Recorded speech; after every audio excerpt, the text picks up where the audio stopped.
పత్రిక 6వ అధ్యాయము 1-2 వచనాలను మనము ఈరోజు ధ్యానాంశముగా మనం లేఖనాన్ని పఠించుదాం. హెబ్రీయులకు రాసిన పత్రిక 6వ అధ్యాయము 1-2 వచనం చదువుకుందాం. కాబట్టి నిర్జీవ క్రియలను విడిచిపెట్టి మారు మనస్సు పొందుటయు దేవుని యందలి విశ్వాసమును బాప్తిస్మములను గూర్చిన బోధయు హస్త నిక్షేపణమును మృతుల పునరుద్ధానమును నిత్యమైన తీర్పును అనుకున్నది మరలా వేయక. ప్రార్థన చేసుకుందాం. పరిశుద్ధుడా, సర్వోన్నతుడా, సర్వశక్తిమంతుడైన దేవ, మహోన్నతమైన మీ ప్రేమను బట్టి, అనంతమైన మీ కృపను బట్టి ప్రభా, మీ పాద సన్నిధిలో ప్రభా మీ లేఖనాలను ధ్యానం చేస్తుండగా మీ కార్యము మా మధ్య జరిగించమని మీ సన్నిధిలో మనం చేస్తున్నాం తండ్రి. వట్టివాడను మట్టివాడను దుమ్ము ధూళి వంటి వాడని మీరు ప్రేమించి మీ రక్తంలో కడిగి శుద్ధీకరించి నీతిమంతుడిగా మారుస్తూ ప్రభు ఇతను నిలబెట్టుకున్న విధానం బట్టి మీకు స్తోత్రాలు చెల్లిస్తున్నాం నాయన. నా జ్ఞానము వలన కానీ నా మాటల వలన కానీ ఎవరికి ఏ ఉపయోగం లేదు ప్రభు. మీరు మాట్లాడితే మేము వినడానికి స్థానానికి వచ్చాము తండ్రి. ప్రభా మీరు మాట్లాడుకున్నాయన హృదయాంతరంగా రహస్యమైన దేవుడు కనుక మాతో మాట్లాడి మమ్మల్ని బలపరిచి మీ రాకడలో మమ్మల్ని స్థిరపరిచి మీ రాకడలో ప్రభా మేమందరం ఎత్తపడలాగా సహాయం చేస్తూ చూపించండి. ప్రతి బిడ్డ ఆత్మ సంబంధమైన జీవితంలో ఏ రీతిగా ఎదగాలో ఆ రీతిగా ఎదుగుటకు సహాయం చేస్తూ చూపించమని మా ప్రభును సర్వశక్తి కలిగిన యేసుక్రీస్తు నామములో అడిగి వేడుకొంచున్నాము తండ్రి. ఆమేన్.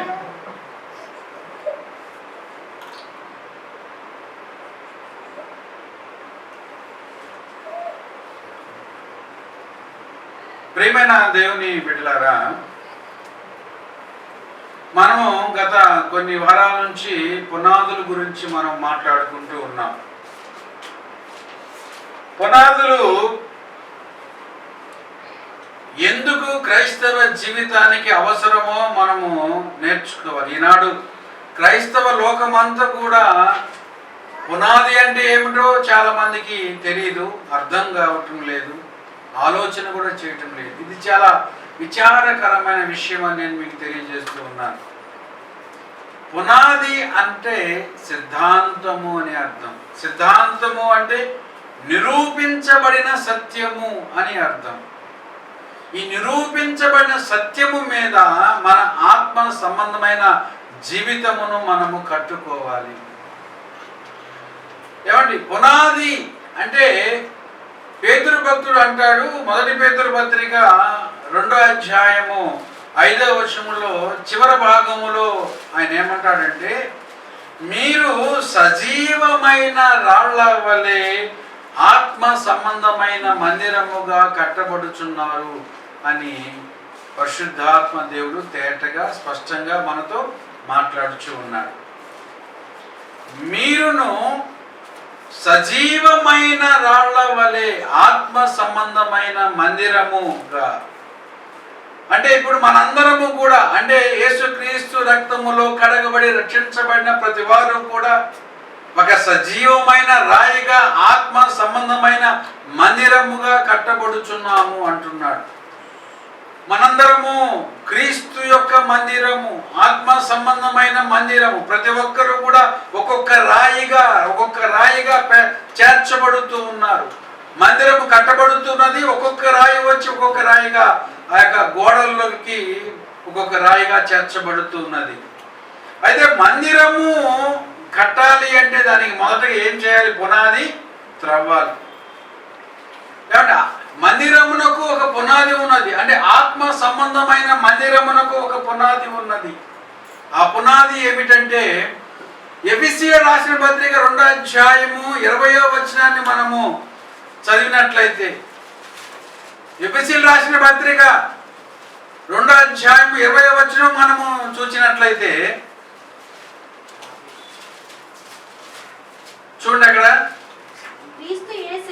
క్రీస్తు యేసే ముఖ్యమైన మూల రాయి అయి ఉండగా అపోస్తులను ప్రవక్తలను వేసిన పునాది అంటున్నాడు అక్కడ. అంటే ఆత్మ సంబంధమైన మందిరముగా మనము కట్టబడాలంటే మనకు ఒక పునాది ఉండాలి. ఆ పునాది ఏమిటి అంటే యేసుక్రీస్తు యొక్క బోధలు, అపోస్తులు ప్రవక్తలు వేసిన యొక్క బోధల మీద మనము కట్టబడాలి. అయితే ఎందుకు పునాది అంటే దేవుడు ఇల్లు కట్టడానికి, దేవుని మందిరము కట్టడానికి పాత నిబంధన గ్రంథములో మోషేకి ఒక నమూనా చూపించాడు. ఇదిగో ఈ ప్రకారంగా నువ్వు కట్టాలి, ఈ ప్రకారంగా అందులో వస్తువులు ఉండాలి అని మోషే భక్తునితో దేవుడు మాట్లాడాడు కదండి. నిర్గమాకాండము 25వ అధ్యాయము 40వ వచనాన్ని మనం గనక చూసినట్లయితే అందులో అక్కడ దేవుడు మోషేతో మాట్లాడుచూ ఉన్నాడు. నిర్గమాకాండము 25:40 వచనం మనం చదివినట్లయితే, కొండ మీద నీకు కనబడుచున్న వాటి రూపము చొప్పున వాటిని చేయుటకు జాగ్రత్త పడుము అంటూ ఉన్నాడు. కొండ మీద నీకు కనబరిచిన వాటి రూపము చొప్పున, దేవుడికి ఒక ఉద్దేశం ఉన్నది. దేవుని ఆలోచనలో ఒక కొన్ని రూపం ఉన్నది. ఆ రూపం ప్రకారముగానే దేవుని మందిరం భూమి మీద కట్టబడాలి. ఆ రూపం ఏ విధంగా ఉంటుందో మోషేకి కొండ మీద 40 దినాలు ఉపవాసం ఉన్నప్పుడు, రాత్రి పగలు అక్కడ ఉన్నప్పుడు మోషేకి దేవుడు సమస్తము కూడా చూపించాడు. ఏ విధముగా ఉండాలో, ఏ విధముగా కట్టబడాలో, ఆ కొలతలు, ఆ పద్ధతి అంతా కూడా క్రమముగా మోషేకు చెప్పినప్పుడు, ఈ ప్రకారంగా నువ్వు కట్టడానికి ఏం చేయాలి, జాగ్రత్త పడుము అన్నాడు. ప్రియమైన దేవుని బిడ్డలారా, మోషే ఆ ప్రకారంగానే మందిరాన్ని కట్టాడు. 40వ అధ్యాయము 16వ వచనం, నిర్గమాకాండం 40:16లో మనం చూసినట్లయితే ప్రియులారా, అక్కడ మాట స్పష్టముగా మనకి బైబిల్ గ్రంథము తేటగా తెలియపరుస్తున్నది. మోషే ఆ ప్రకారము చేసెను, యెహోవా అతనికి ఆజ్ఞాపించిన వాటినన్నిటినీ చేసెను, అలాగుననే చేశాను. మోషేకి దేవుడు ఏ విధంగా చెప్పాడు అలాగునే చేశాడు. దేవుడు చెప్పిన ప్రకారముగా, దేవుడు ఇచ్చిన నమూనా ప్రకారముగా, దేవుని యొక్క సంకల్పము ప్రకారంగా మందిరము కట్టిన తర్వాత ఏం జరిగింది? అలా దేవుని చిత్త ప్రకారంగా, దేవుడిచ్చిన నమూనా ప్రకారంగా మందిరం కట్టినప్పుడు అదే అధ్యాయం 40వ అధ్యాయంలో చూడండి, అక్కడ మనం చూస్తాము 34వ వచనం చదివినట్లయితే, అప్పుడు మేఘము ప్రత్యక్షపు గుడారమును కమ్మగా యెహోవా తేజస్సు, దేవునికి స్తోత్రం, హల్లెలూయా హల్లెలూయా. దేవుని యొక్క నమూనా ప్రకారము ఎప్పుడైతే దేవుని మందిరము కట్టబడుతుందో ఆ మందిరము మీద దేవుని యొక్క మహిమ తేజస్సు నింపబడుతూ ఉంది. అదే ఈనాడు క్రొత్త నిబంధన సంఘానికి కూడా దేవుడు ఒక నమూనా ఇచ్చాడు. ఆ నమూనా ప్రకారంగా మనము కట్టబడినట్లయితే, అంటే ఆత్మ సంబంధమైన మందిరముగా మనము కట్టబడినట్లయితే, ఈ ఆత్మ సంబంధమైన ఈ యొక్క మందిరము దేవుని మహిమతో నింపబడుతుంది. దేవునికి స్తోత్రం, హల్లెలూయా హల్లెలూయా. ప్రియమైన దేవుని బిడ్డలారా, ఈనాడు దేవుడు ఇచ్చిన నమూనా ఏమిటి? క్రొత్త నిబంధన సంఘము అంటే సజీవమైన రాయిగా మనము మన ఆత్మ సంబంధమైన మందిరమును ఏ నమూనా ప్రకారంగా కట్టుకోవాలి, దేని ప్రకారంగా మనము కట్టుకోవాలి ఆత్మ సంబంధమైన జీవితం అనేది ఎంతమంది ఆలోచన చేస్తున్నారు? దేవుని నమూనా ఏమిటి? ఈ భూమి మీద దేవుని యొక్క సంకల్పము ఒక వ్యక్తి జీవితములో ఏ విధముగా కార్యం జరిగిస్తుంది, అతడు ఏ విధముగా కట్టబడాలి, ఆత్మ సంబంధముగా ఏ విధముగా తన ఆత్మ సంబంధమైన జీవితాన్ని కాపాడుకుంటూ ఉండాలి, కొనసాగించుకుంటూ ఉండాలి, దేని మీద కట్టుకుంటూ ఉండాలి. పౌలు అంటాడు, మీరు దేని మీద కట్టబడుచున్నారో చాలా జాగ్రత్తగా చూచుకొనుము అంటున్నాడు. దేని మీద మనం కట్టబడుతున్నామో చాలా జాగ్రత్తగా చూసుకోవాలి అంట. ఆ నమూనా ఏమిటి అంటే ప్రియులారా,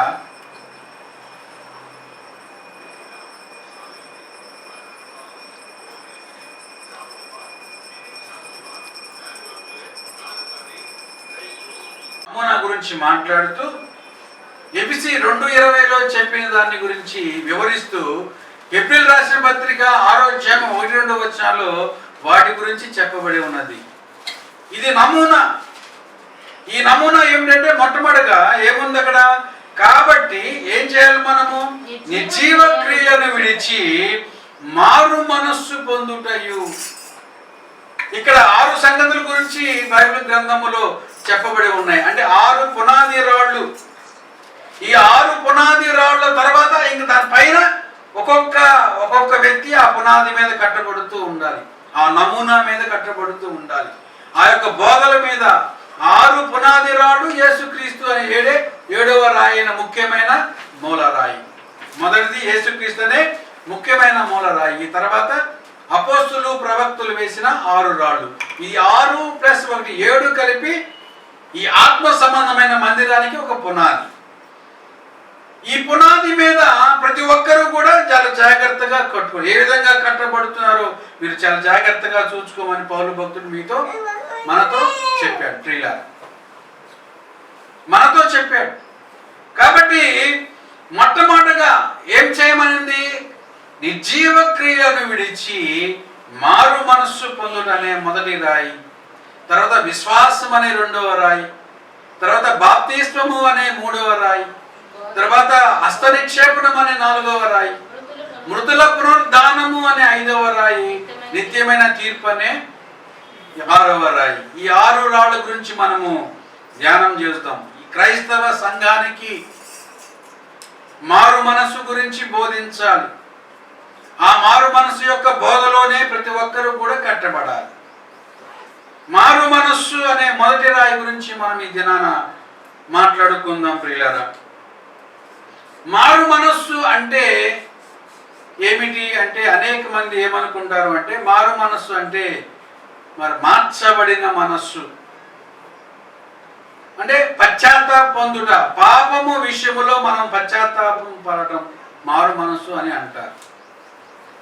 మారు మనస్సు అంటే పశ్చాత్తాపము కాదు కానీ అందులో అది ఒక భాగము మాత్రమే. పశ్చాత్తాపం అన్నది ఒక భాగము మాత్రమే కానీ మారు మనస్సు అంటే ఇది తప్పు అని తెలిసిన తర్వాత ఆ తప్పు నుంచి మనము ప్రక్కకు తిరుగుట, ఆ తప్పును విడిచిపెట్టుట, ఆ తప్పును మన జీవితంలోంచి పూర్తిగా తీసివేయుట. ఎప్పుడైతే మనము ఇది తప్పు నా జీవితములో, ఇది వాక్యమునకు విరుద్ధము అని ఎప్పుడైతే మన హృదయములో మనకు జ్ఞానము కలిగి మనం ఆలోచన చేస్తామో ఆ విషయంలో మనము దాంట్లో నుంచి వైదొలుగుట, ఆ పాప కార్యములో నుంచి వైదొలుగుట. పశ్చాత్తాపం అంటే ఏంటి? అయ్యో నేను అబద్ధం ఆడాను, అబద్ధం ఆడకూడదని దేవుని వాక్యం సెలవిస్తుంది కదా, అబద్ధం ఆడాను అయ్యో అని పశ్చాత్తాపడతాం. వ్యభిచారం చేసి అయ్యో నేను వ్యభిచారం చేశాను, ఎంత దేవునికి విరోధంగా పాపం చేశానని పశ్చాత్తాపడటం. ఎవరైనా తిట్టామనుకో అయ్యో అనవసరంగా ఒక వ్యక్తిని తిట్టానే, నేను తొందరపడి మాట్లాడానే అని పశ్చాత్తాపడటం. అంటే పశ్చాత్తాప పడటం వలన ప్రయోజనం లేదు. పశ్చాత్తాప పడి మరలా ఆ పాపమును చేయకుండాటియే మారు మనసు. దేవునికి స్తోత్రం, హల్లెలూయా. చాలా మంది తప్పు చేస్తున్నప్పుడు వారి మనస్సాక్షి గద్దిస్తూ ఉంటుంది, పశ్చాత్తాపడుతుంటే అయ్యో నేను ఈ పని చేయకుండా ఉండాల్సిందే అని అనేక సార్లు అనుకుంటూ ఉంటాం, కానీ దాన్ని చేయకుండా మానకుండా ఉండలేము. చాలా మంది సిగరెట్ తాగే అలవాటు చాలా మందికి ఉంటుంది క్రైస్తవుల్లో. యేసు ప్రభువు నమ్ముకున్న తర్వాత, రక్షించబడిన తర్వాత కూడా సిగరెట్ మాటని చాలా కష్టపడుతూ ఉంటారు. కానీ నిరంతరం వారి హృదయంలో తాగుతూ అయ్యో నేను తాగుతున్నానే, తాగకూడదు కదా బైబిల్ ప్రకారంగా అనే బాధ వారి హృదయంలో ఉంటుంది, కానీ దాన్ని మానుకోలేదు. అలాగే తప్పు చేయకూడదు అనుకుంటారు కానీ తప్పు చేస్తూనే ఉంటారు, మానుకోలేదు. కానీ చేయకూడదు అనే ఒక బాధ ఏంటి? పశ్చాత్తాపం. కానీ పశ్చాత్తాపం అంటే ఆ విషయములో ఈ తప్పని తెలిసి బాధపడి అందులోంచి వైదొలిగించటమే మారు మనస్సు. ప్రియులారా, అయితే మారు మనస్సు 2 రకాలు. మారు మనసు ఎన్ని రకాలు? 2 రకాలు. చూడండి, అపోస్తలుల కార్యము మనం చూసినట్లయితే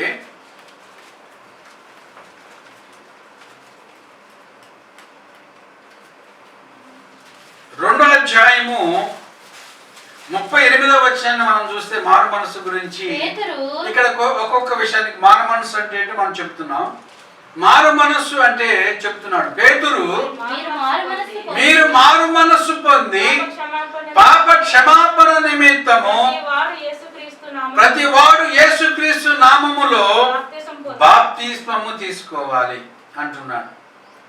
తర్వాత చూడండి, ఇక్కడ మార్కు సువార్త 16వ అధ్యాయము 16వ వచనంలో చూసినట్లయితే, మార్కు సువార్త 16వ అధ్యాయము 16వ వచనం మనం చదువుదాం. నమ్మి బాప్తిస్మం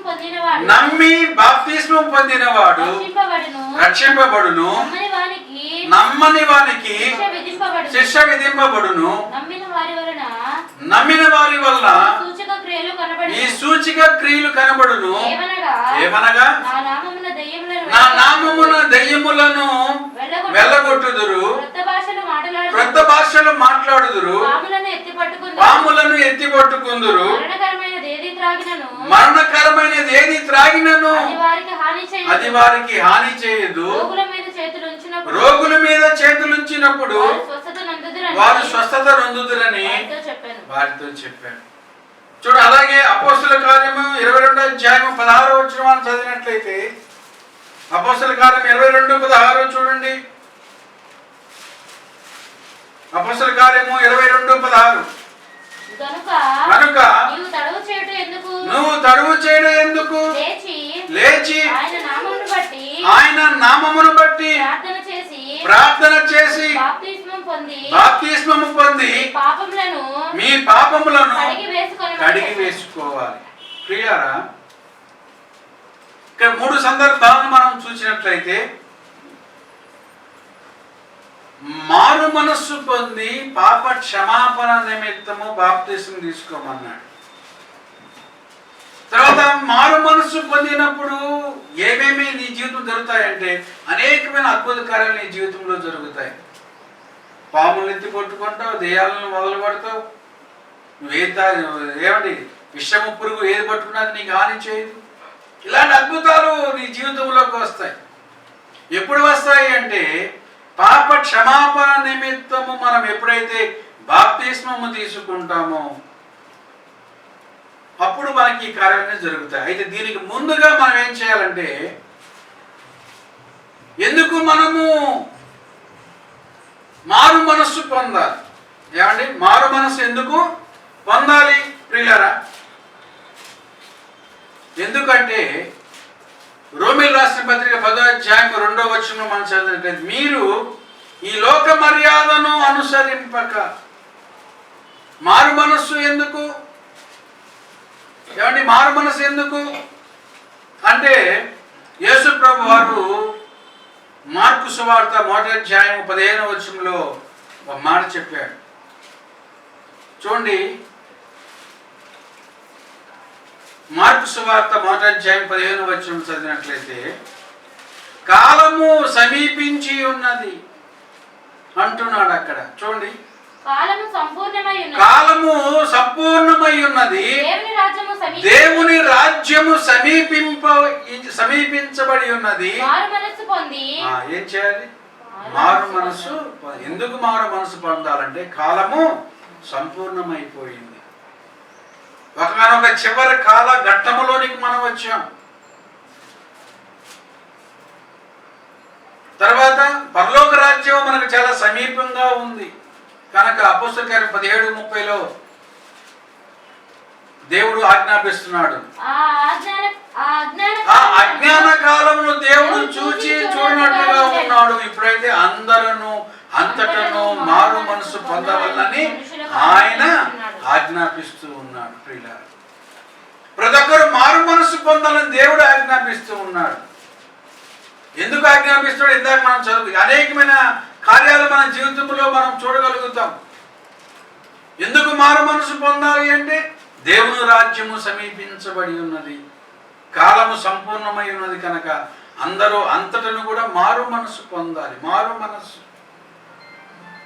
మనసు అంటే మార్చబడిన జీవితము. మారు మనసు అంటే ఏమిటి? మార్చబడిన జీవితము. ఒక తప్పు నుంచి, నీ జీవితంలో చేసే సమస్త తప్పుల నుంచి నువ్వు వైదొలగాలి. ప్రక్కకు రావాలి. అయితే నీ తద్వారా ఏం కలుగుతుంది ప్రియులారా? ఏం కలుగుతుంది? మనం ఆత్మ సంబంధమైన మందిరముగా చేర్చబడతాం, కట్టబడతాం. దీంట్లో మొట్టమొదటిది ఏంటి? మారు మనస్సు అనే పునాది మనము కట్టబడాలి. మారు మనసు అంటే ఏమిటి? ఒకప్పుడు పాపంలో జీవించాం, పాప బ్రతికాం, ఇష్టానుసరమైన జీవితం, మా మనసు ఏం చెప్తే ఆ ప్రకారంగా మనం జీవించాం కదండి. ఇప్పుడు ఇది పాపము అని నువ్వు గ్రహించుకొనుటే మారు మనస్సు. ఈ పాపముల నిమిత్తము యేసుక్రీస్తు రక్తము చిందించాడు అని నువ్వు గ్రహించుకున్నట్టు మారు మనస్సు. నువ్వు గ్రహింపులోనికి రావాలి, పశ్చాత్తాపంలోనికి రావాలి. నా పాపముల నిమిత్తము నా కొరకు ఏ పాపము ఎరగని యేసుక్రీస్తు రక్తము చిందించాడనే గ్రహింపు ద్వారా నీ పాపములన్నింటి నిమిత్తము నువ్వు శిక్ష అనుభవించాలి. కానీ నీ బదులుగా ఎవరు అనుభవించారు? యేసు ప్రభువారు రక్తము చిందించారు. కాబట్టి నీ పాపములన్నీ కూడా యేసు రక్తములో నువ్వు ఎప్పుడైతే కడగబడతావో అప్పుడు నీకు రక్షణ అనేది వస్తుంది. ఎప్పుడు రక్షణ వస్తుంది? నువ్వు ఎప్పుడైతే ఆయన రక్తంలో నీ పాపములు కడుక్కుంటావో. కడగడం అంటే ఏమిటి? నీ పాపములన్నీ ఒప్పుకోవుట. అయ్యో, నువ్వు చేసిన నీ అతిక్రమములను, నీ భయంకర జీవితంలో చేసిన, దేవునికి విరోధముగా చేసిన అనేక విషయాలన్నీ కూడా నువ్వు గ్రహించుకోవటము. ఆ తర్వాత దానికి విరుద్ధముగా, నీ పాపలన్నిటికీ విరుద్ధముగా నువ్వు ఒప్పుకోవాలి. వాటన్నిటికీ అయ్యా ఇదంతా నేను విరుద్ధముగా నేను నీకు పాపం చేశాను ఎదురులా అని ఆ విషయం ఒప్పుకొని మనం రక్తములో కడుక్కొని శుద్ధీకరించినట్లయితే ప్రియులారా, ఆయన రక్తము మనల్ని పరిశుద్ధపరుస్తూ ఉంది. ఇది జీవార్థమైన మారు మనసు. మారు మనసు రెండు రకాలని చెప్పాను కదా. ఒకటి జీవార్థమైన మారు మనసు, రెండు రక్షణార్థమైన మారు మనసు. జీవార్థమైన మారు మనస్సును మనం చూసినట్టు అపోస్తల కార్యము 11వ అధ్యాయము 18వ వచనం మనం చదివినట్లయితే, అపోస్తల కార్యము 11:18లో వారు ఈ మాటలు విని మరేమీ అడ్డము చెప్పక అట్లయితే అన్ని జనులకును దేవుడు జీవార్థమైన మారు మనస్సు దయచేసి ఉన్నాడని చెప్పుకున్నారు ప్రియులారా. అంటే ఏం జరిగింది?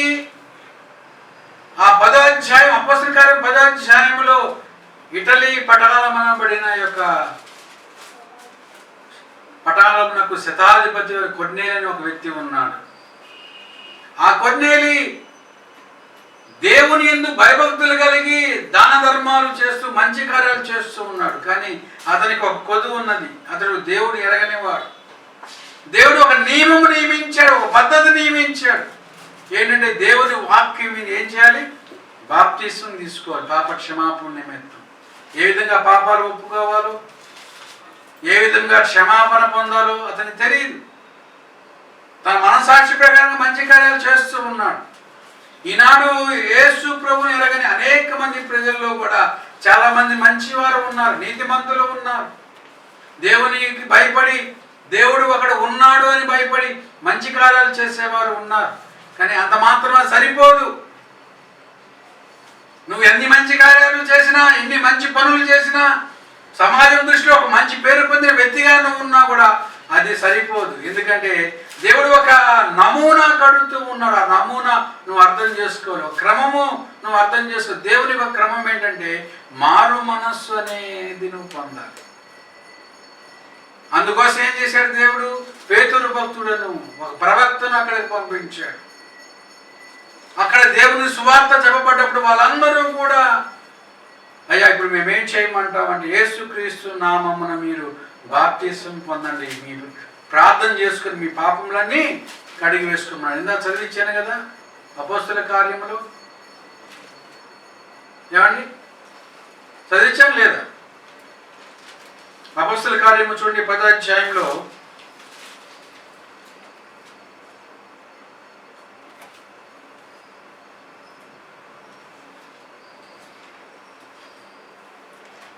చూడండి. అపోస్తల కార్యము 10వ అధ్యాయంలో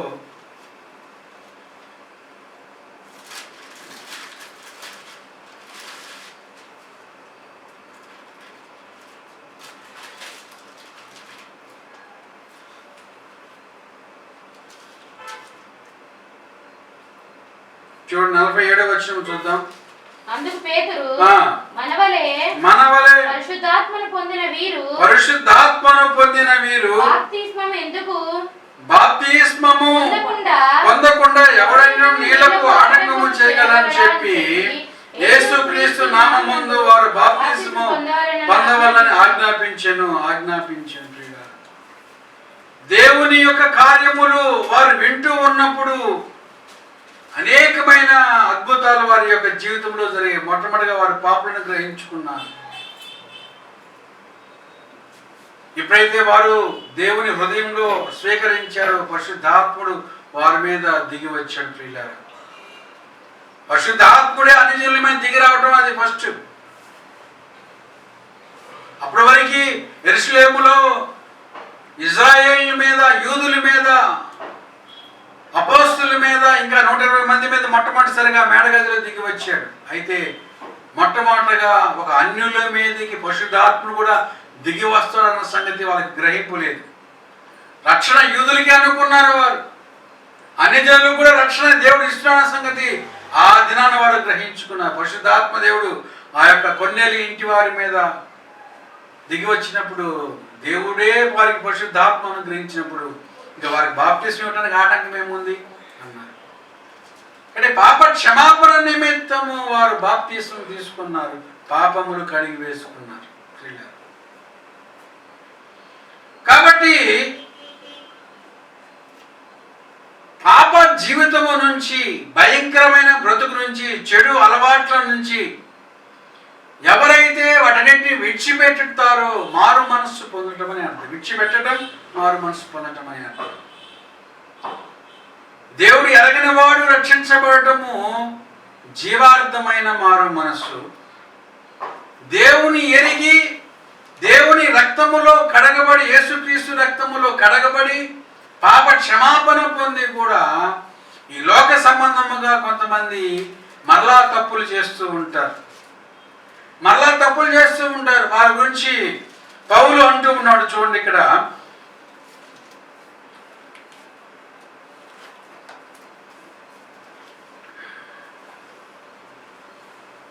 2 కొరింథీ పత్రిక కొరింథీ సంఘముతో మాట్లాడుతూ 2 కొరింథీ పత్రిక 7వ అధ్యాయము 9వ వచనాన్ని మనము చదివినట్లయితే, మీరు దుఃఖపడితిరని సంతోషించలేదు గాని మీరు దుఃఖపడి మారు మనస్సు పొందితిరి అని ఇప్పుడు సంతోషిస్తున్నా అని చెప్పి పేతురు కొరింథీ సంఘానికి 2వసారి లేఖనం రాస్తూ చెప్తున్నాడు. 2 కొరింథీ పత్రికలో అంటే 2వసారి కొరింథీ సంఘానికి లేఖ రాస్తున్నాడు. ఏమని రాస్తున్నాడు? మీరు దుఃఖపడి మారు మనసు పొంది. అదేంటి? సంఘము అంటే ఎవరైతే యేసుక్రీస్తు రక్తములో కడగబడ్డారో వారు దేవుని సంఘముగా చేర్చబడ్డారు. అంతేకాదు, ఆ కొరింథీ సంఘము గురించి పౌలు మాట్లాడుతూ ప్రారంభములో ఏమని సంబోధిస్తూ ఉన్నాడో చూడండి. వాళ్ళని చూడండి, కొరింథీలో ఉన్న దేవుని సంఘమునకు అనగా క్రీస్తు యేసునందు పరిశుద్ధపరచబడిన వారై పరిశుద్ధులుగా ఉండుటకు పిలువబడిన వారికి అంటూ ఉన్నాడు. పరిశుద్ధులుగా ఉండుటకు పిలువబడిన వారు, యేసు రక్తములో కడగబడిన వారు, అలాంటి వారు అంటున్నాడు. మొదటి పత్రికలో రాసి వాళ్ళని ఏమని సంబోధిస్తాడు? దేవుని పరిశుద్ధ ఆత్మతో నింపబడ్డారు, పరిశుద్ధులు అంటూ ఉన్నాడు. ప్రియులారా, ఏమండి? పరిశుద్ధపరచబడిన వారే పరిశుద్ధులుగా ఉండుటకు పిలువబడిన వాడిని ఏమన్నా మరలా మీరు మారు మనసు పొంది దుఃఖపడితిరి అంటున్నాడు. వారిలో ఏమున్నాయి? వారిలో మారు మనసు పొందారు, కానీ వారు ఇంకా పరిపూర్ణమైన పాత అలవాట్లు పూర్తిగా పోలేదు. వారిలో క్రోధములు ఉన్నాయి. ప్రియులారా, వారిలో క్రోధములు ఉన్నాయి, దేవునికి విరోధమైన విషయాలు ఉన్నాయండి. చూడండి, ఇక్కడ 10వ అధ్యాయములో మనం 11వ అధ్యాయం మనం చదివినట్లయితే 10వ వచనం, మీలో యోగ్యులైన వారెవరో కనబడినట్లు మీలో భిన్నాభిప్రాయాలు ఉండగాని. ఇంకా చూడండి, 2 కొరింథీ పత్రికలో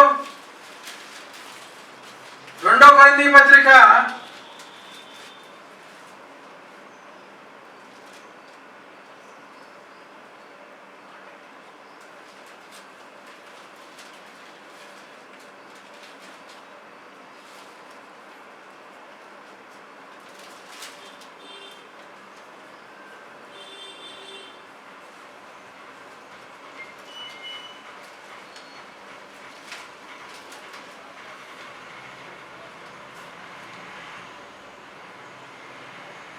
చూడండి, ఇక్కడ 1 కొరింథీ పత్రిక 6వ అధ్యాయంలో 9వ వచనం మనం చదివినట్లయితే అన్యాయస్తులు దేవుని రాజ్యమునకు వారసులు కానేరని మీకు తెలియదా?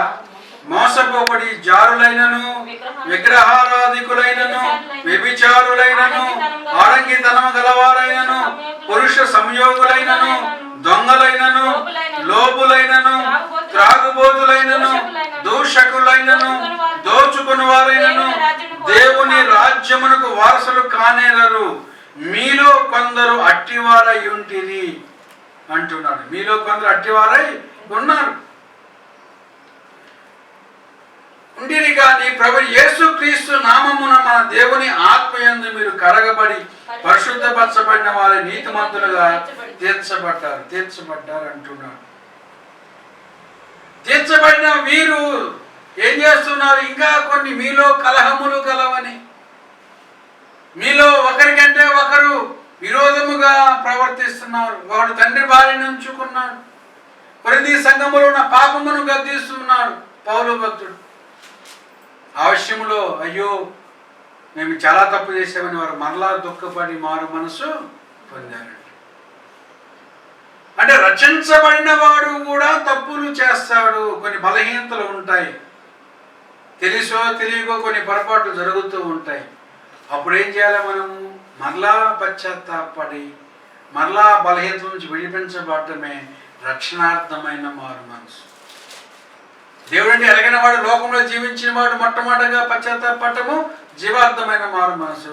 రక్షించబడిన వాడు మరలా తప్పులు చేస్తున్నప్పుడు దాన్ని గ్రహించుకొని అనుదినము కూడా తాను పరీక్షించుకొని తప్పులను సరిచేసుకోవడం వలన అది రక్షణార్థమైన మారు మనసు. అందుకనే అంటాడు పౌలు, భయముతోను వణుకుతోను మీ రక్షణను కొనసాగించుకోవాలంటే. ఫిలిప్పీయులకు రాసిన పత్రిక 2వ అధ్యాయం 12వ వచనంలో ఆ మాటను మనం చూస్తాం. భయముతో వణుకుతో మీ సొంత రక్షణను కొనసాగించుకోవాలి. ఎందుకు? యాకోబు భక్తుడు అంటాడు 3వ అధ్యాయం 2వ వచనంలో చూసినట్లయితే, యాకోబు పత్రిక 3వ అధ్యాయం 2వ వచనం మనం చదివినట్లయితే, అనేక విషయములలో మనందరము తప్పిపోవచ్చున్నాం. ఎందుకు అంటే ప్రియులారా, అనేక విషయాల్లో మనందరము తప్పిపోవచ్చున్నాం కనుక ఎప్పటికప్పుడు చాలా జాగ్రత్తగా మన రక్షణ విషయంలో జాగ్రత్తగా కాపాడుకోవాలి. భయముతో వణుకుతో మన సొంత రక్షణ మనము కాపాడుకోవాలి. మనందరము ఏ ఏ విషయాల్లో అనుదినము తప్పిపోతున్నామో నిరంతరం మనం జ్ఞాపకం చేసుకుంటూ పశ్చాత్తాపడుతూ దేవుని దగ్గర సమాధానపరచబడ్డప్పుడు మనము మారు మనసు పొందినందువలన కొన్ని ఫలాలను దేవుడు మనకు ఇస్తాడు.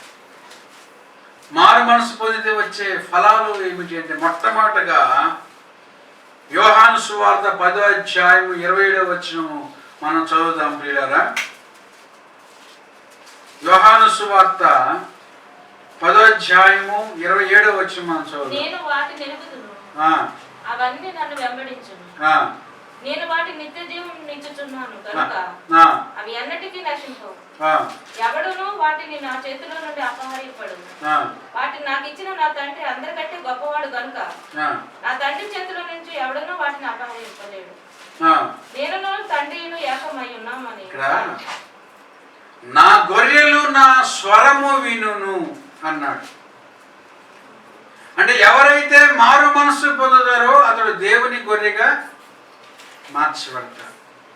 అప్పుడు నా స్వరం అంటే దేవుని స్వరమును మనము వినేవారిగా మార్చబడతాం. మారు మనసు పొందడం అంటే, ఒకప్పుడు పాపంలో జీవిస్తున్న మనకు దేవుడు దూరస్తుడు, అన్యాయస్తుడిగా మనకు కనపడతాడు. కొన్ని విషయాలు దేవుడికి శత్రువుగా మనకు కనపడతాడు కొన్నిసార్లు. అంటే మనం పాపంలో మనం ఉన్నప్పుడు దేవుడు మనకు శత్రువు. మనకంటే ఏంటి అర్థం? దేవునికే మనం శత్రువులం. అంటే దేవునికి మనకు శత్రుత్వం ఉంది కనుక మనకు విరోధంగా ఉంటాడు దేవుడు పాపంలో జీవిస్తే. ఎప్పుడైతే మారు మనసు పొందామో అప్పుడు దేవునికి మనకు మధ్య సమాధానం కలుగుతుంది.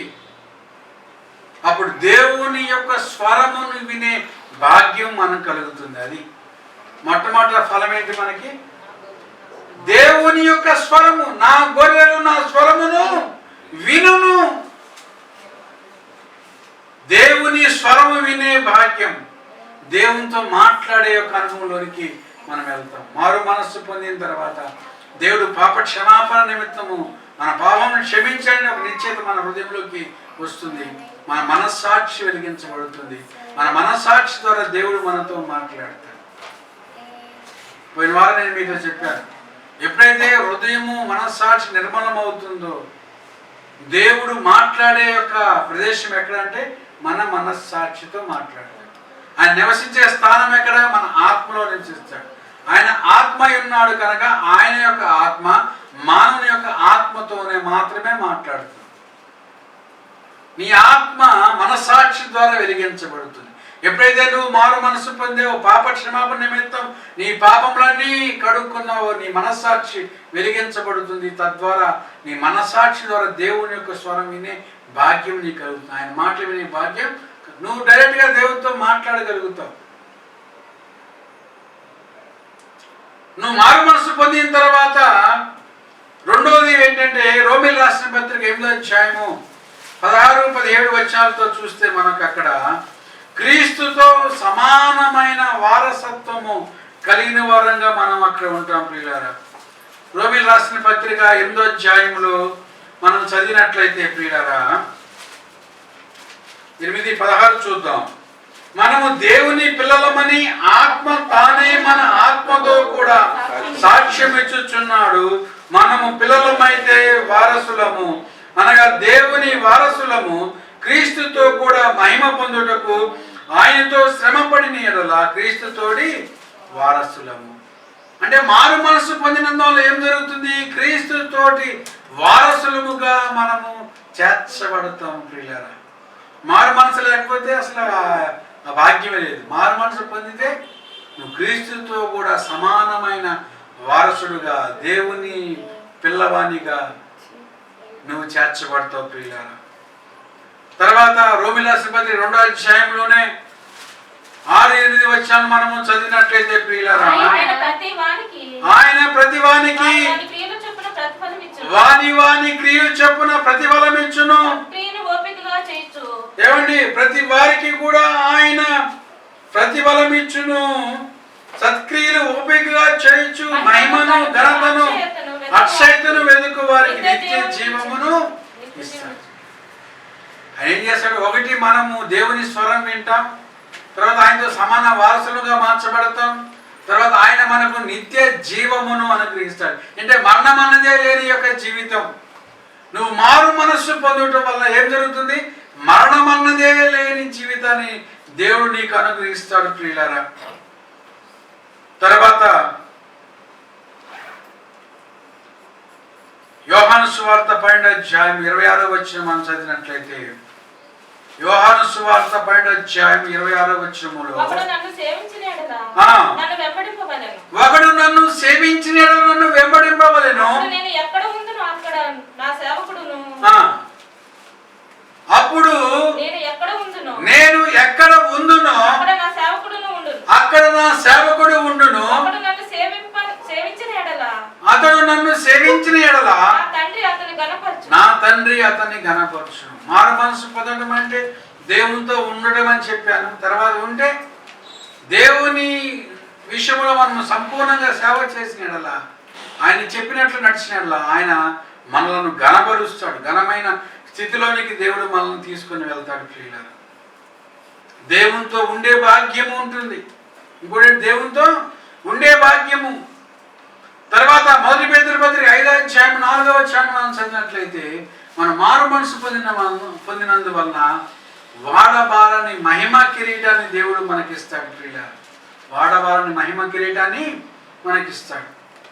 తర్వాత 7వదిగా ప్రకటన గ్రంథం 22వ అధ్యాయము 12వ వచనం మనం చూసినట్లయితే, అక్కడ సిద్ధపరచబడిన జీతము మనకి ఇస్తాడు.